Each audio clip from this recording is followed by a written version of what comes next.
E olha só, a gente estava aqui já na espera com a Sâmia, a deputada Sâmia Bonfim, para falar, claro, sobre o episódio envolvendo o Glauber, mas ela é professora, é educadora e está aqui conosco. Olá, deputada, bom dia, boa tarde, seja bem-vinda.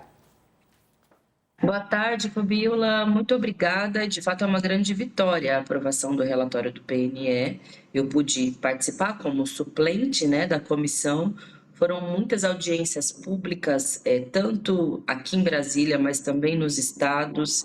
E, de fato, foi um esforço hercúleo, assim, de tentar construir um consenso numa Câmara que todos sabemos é muito polarizada, tem posições muito divergentes, mas tanto o relator, né, o deputado Moses, quanto a presidenta da comissão, a deputada Tabata, souberam conduzir bem o processo e acho que tem metas importantes, como a temática ambiental, que no PNE anterior não estava incluída, e conseguimos evitar que retrocessos, né, como o homeschooling, pudesse entrar nesse novo plano. Então, saímos satisfeitos e comemorando, né, uma conquista importante do Congresso da Sociedade. Isso vai mudar o quê na prática para os alunos e para os professores, de maneira bem objetiva? Porque a gente às vezes fala assim, e o Plano Nacional de Educação, blá, blá, blá. E aí, na prática, o que vai acontecer, deputada? Na prática, ela estabelece metas, estabelece o que qual deve ser o modelo de financiamento, quais são os setores que devem ser privilegiados quando se destina esse orçamento, ou seja, para reduzir desigualdades, para garantir que haja adaptação climática. Então, ele desenha tudo o que vai ser a educação brasileira nos próximos 10 anos. Isso garante por si só que essas modificações vão acontecer? A gente sabe que não, porque sempre tem, né, os desejos e sabores da política e da prioridade que se dá para a educação. Agora, quando você tem uma lei, é um instrumento importante, né, para os educadores, para as famílias, cobrarem dos governantes para que seja aplicado e, caso necessário, inclusive judicializar caso alguma daquelas metas e objetivos não estejam sendo cumpridos. Bom, vamos lá, Sâmia. Vamos falar agora sobre a cena horrorosa que a gente viu ontem de violência no Parlamento Brasileiro. Em primeiro lugar, como é que vocês estão? Como é que está o deputado Glauber, que é o seu esposo? Como é que ele está de saúde? Teve algum machucado? Ele registrou boletim de ocorrência? Queria que você relatasse a situação neste momento. Estamos bem dentro do possível, assim, já nos recuperamos, né, depois enfim, da situação do dia de ontem, mas assim que ele foi retirado, nós fomos retirados, né, do plenário, a gente foi atendido pelo departamento médico da Câmara, e em seguida nos dirigimos à 5ª DP, aqui do Distrito Federal, e de lá nós fomos ao IML para fazer o exame de corpo de delito a pedido do delegado que registrou lesão corporal no boletim de ocorrência. Nós pretendemos dar continuidade para essa denúncia e para essa investigação. É por isso que nós vamos acionar a Procuradoria-Geral da República por conta da temática da lesão corporal, porque, ao contrário do que disse o Hugo Mota, os policiais legislativos não fazem nada por conta própria, eles obedecem a uma ordem. E essa ordem foi explícita do Hugo Mota, ali o seu secretário da mesa falou, o chefe da Polícia Legislativa, que é o Barros, nos disse quando foi até a mesa diretora que não gostaria de fazer isso, porque somos parlamentares, mas que estava fazendo isso a pedido do presidente. Então, nós vamos acionar a PGR, porque é grave que haja lesão corporal contra parlamentares dentro do plenário. Isso nunca aconteceu ao longo da história, nem mesmo na ditadura, com os deputados que foram cassados. E também vamos acionar o TSE, porque houve violência política de gênero. Eu saí com alguns hematomas, estão todos registrados no exame de corpo de delito, e a deputada Célia, que estava comigo, ficou um pouco mais machucada, teve uma luxação no pé, nas costas, precisou inclusive ser amparada por cadeira de rodas. O Glauber também teve alguns hematomas pelo corpo, foi rasgado o paletó dele e, enfim, levou chave de braço, todas aquelas cenas que todo mundo pode ver. Sâmia, bom dia. Obrigado pela presença aqui no All Bom News. Antes de mais dia. nada, solidariedade, né? O que a gente viu, aquela cena de selvageria ontem, né? É um absurdo completo. Eu acho que qualquer pessoa que, independentemente do posicionamento político, acha que aquilo é normal, precisa se tratar. Agora, e aí acho que você definiu bem, tipo, coisas que não aconteceram nem na época da ditadura, né? Você tinha dentro do Parlamento Nacional. E aí você estava tem duas coisas que eu queria perguntar. A primeira naquele momento da retirada à força do Glauber, na hora que fizeram o mata-leão nele e puxaram, qual que foi a reação dos outros membros da mesa diretora? Havia essa possibilidade de entender o que estava acontecendo lá? E em segundo lugar, além dessa, também tivemos a agressão a jornalistas que estavam tentando cobrir a retirada da força do Glauber. Tivemos o corte do sinal da agência Câmara, ou seja, censura e porrada em jornalistas no meio disso. O que você pode falar também a respeito dessa segunda parte da agressão ao jornalista? Alguma informação que você possa nos passar? Sim, Léo, muito obrigada pela solidariedade, pelas palavras. Nós tentamos conversar com o Mota, ele não estava na Câmara quando o Glauber assumiu a presidência. E aqui um importante esclarecimento: quando o Glauber sentou na mesa da presidência, não tinha nenhuma votação acontecendo, a chamada ordem do dia não estava aberta, estavam nos breves comunicados, que é quando os parlamentares se inscrevem e fazem discursos de, no mínimo, 3 minutos. E não tinha ninguém sendo impedido de trabalhar. Todo mundo que se inscreveu foi à tribuna, pôde falar do à parte. Não havia votação acontecendo. Hugo Mota anunciou que estaria a caminho da Câmara, porque ele estava na residência oficial.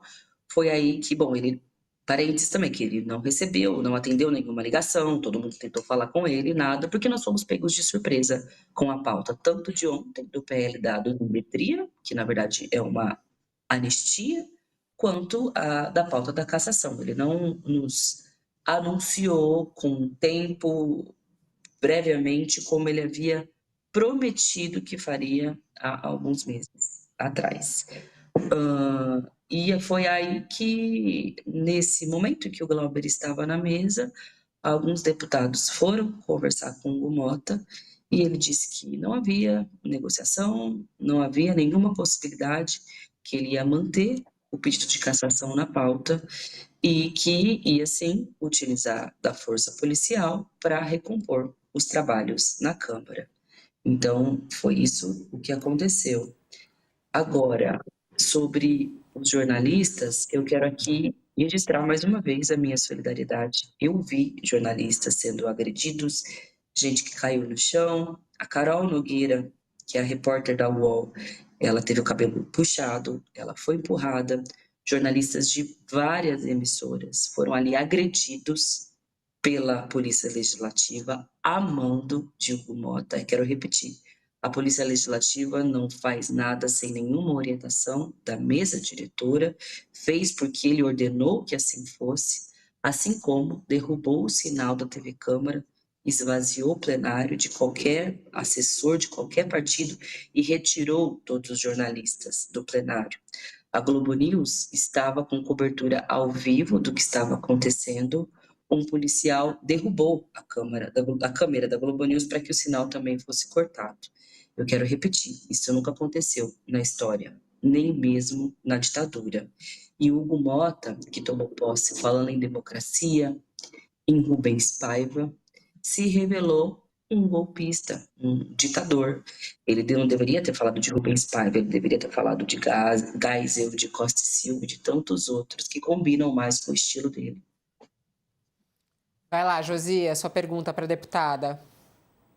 Deputada, claramente o mandato do deputado Glauber Braga foi colocado num caldeirão ali onde se misturam Carla Zambelli, Alexandre Ramagem, Eduardo Bolsonaro, e o Glauber parece ter entrado aí como um mimo à direita, porque o Hugo Mota resolveu, para compensar o projeto da redução de penas, tratar dessas questões.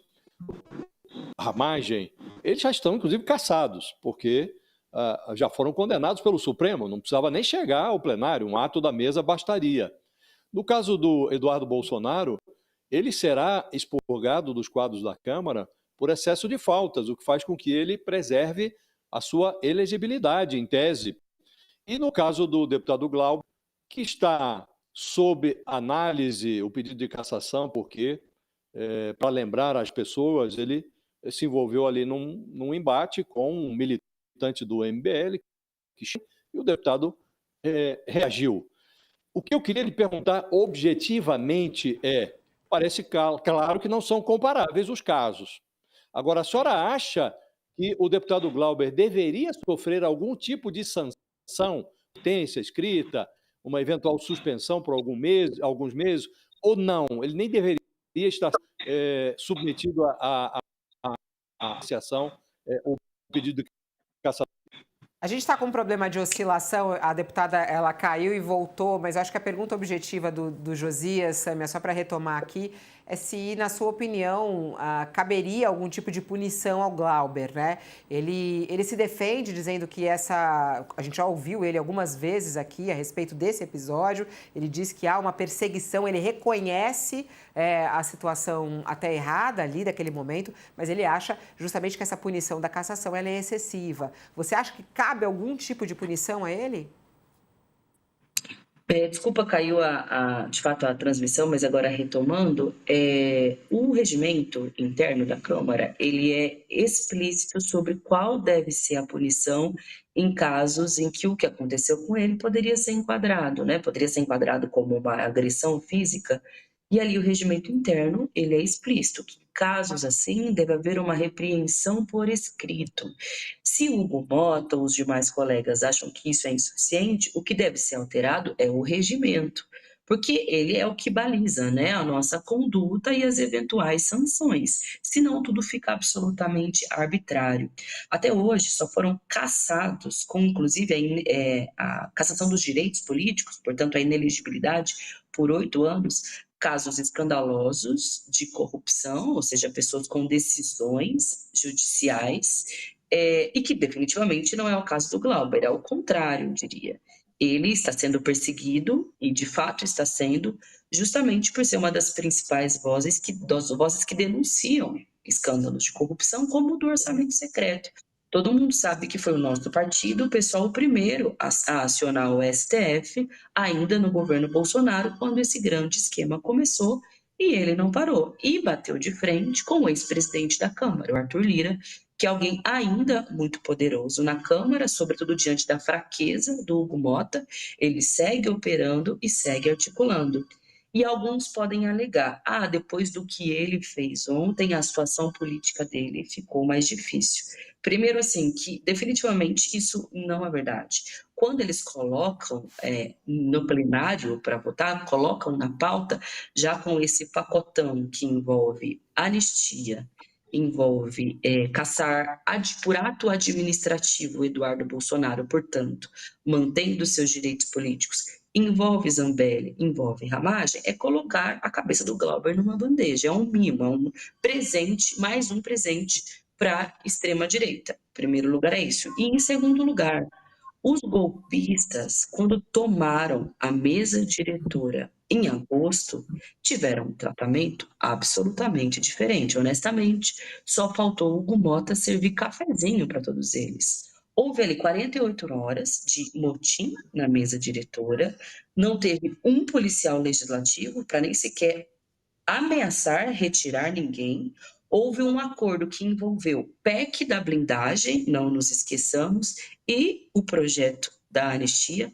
Quando o Hugo Mota tentou retomar a sessão, não deixaram que isso acontecesse. Mas com eles, ele nem pensou em polícia legislativa. O Glauber ficou por 1 hora na mesa, derrubou a TV Câmara, tirou todos os jornalistas, assessores e desceu a porrada.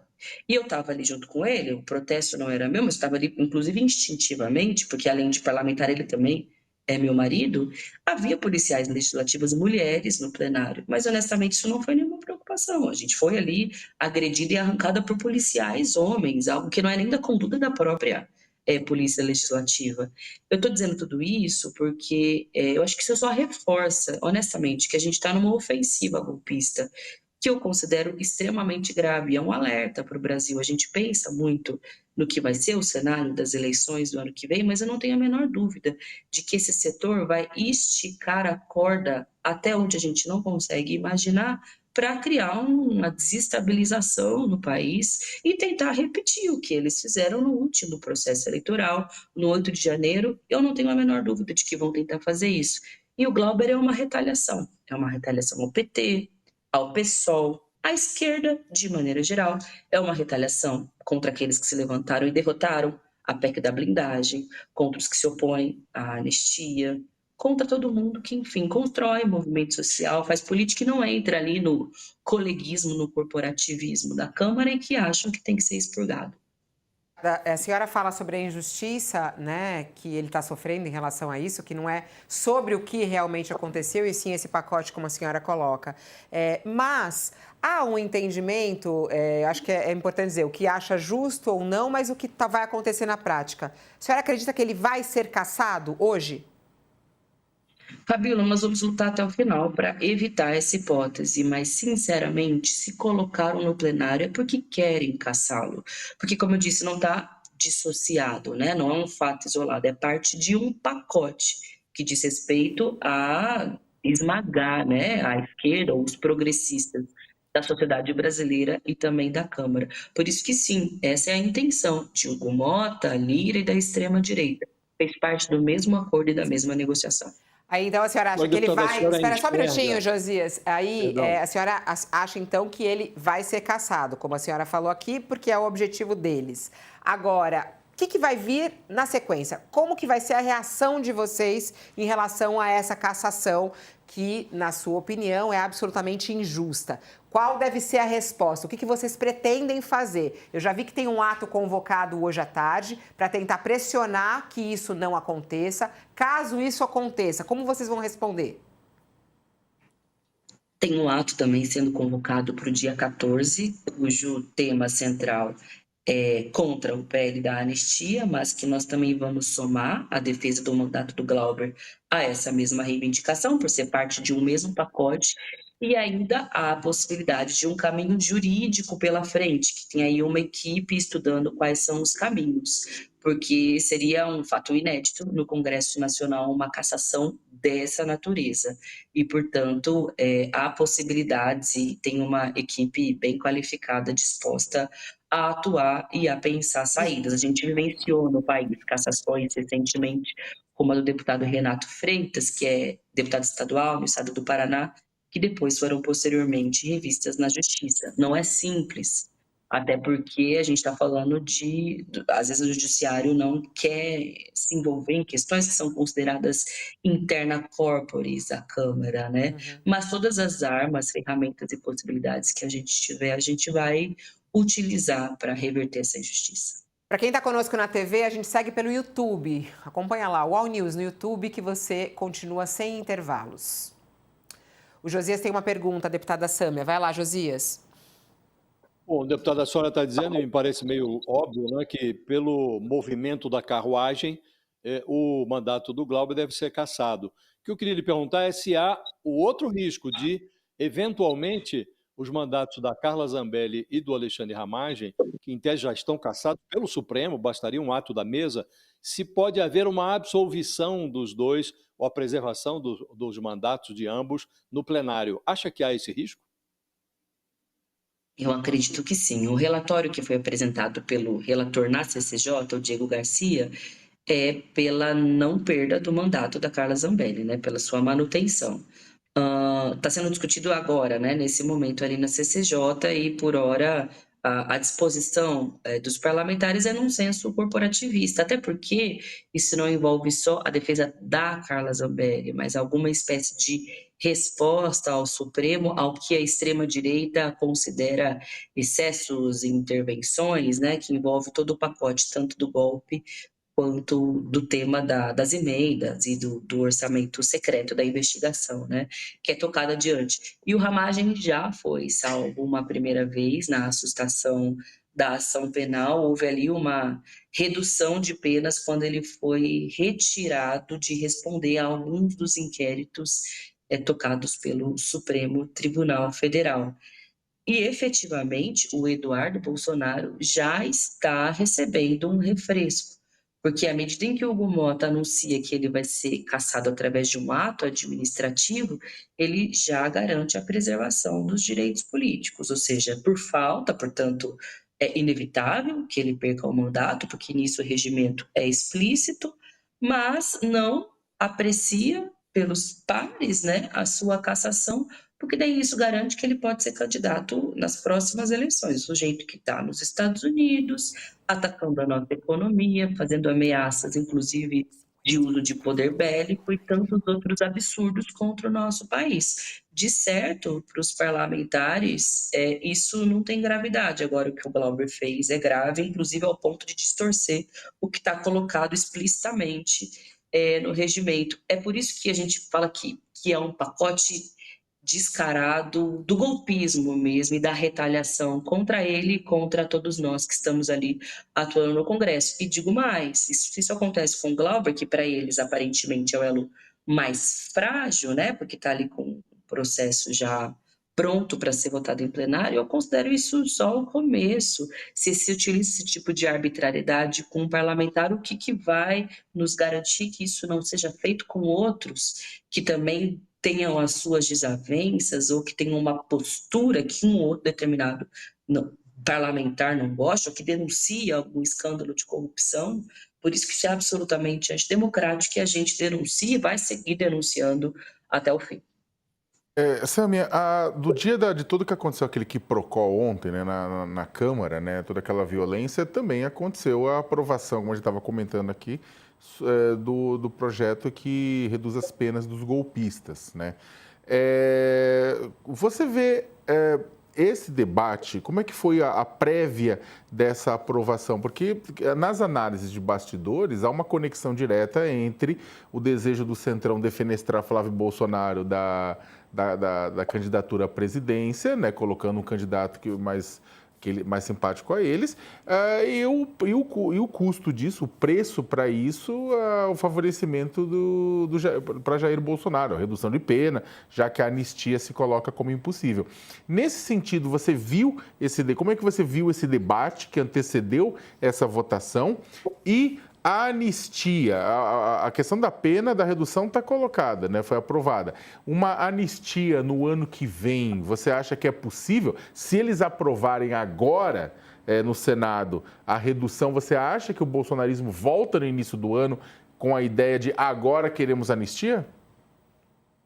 Olha, eu acho que ficou explícita mesmo, né, essa estratégia quando o Flávio Bolsonaro disse que tinha um preço a retirada da candidatura dele, que ele estaria, né, disposto a fazer algum movimento, que as pessoas saberiam depois. E houve uma reunião fechada, né, secreta, com os principais líderes do Centrão, que envolvia Tarcísio e envolvia essa discussão sobre a tática eleitoral. Agora, feito, né, essa amarração, tem mais espaço para que um nome como, por exemplo, Tarcísio de Freitas, que aparentemente é o favorito,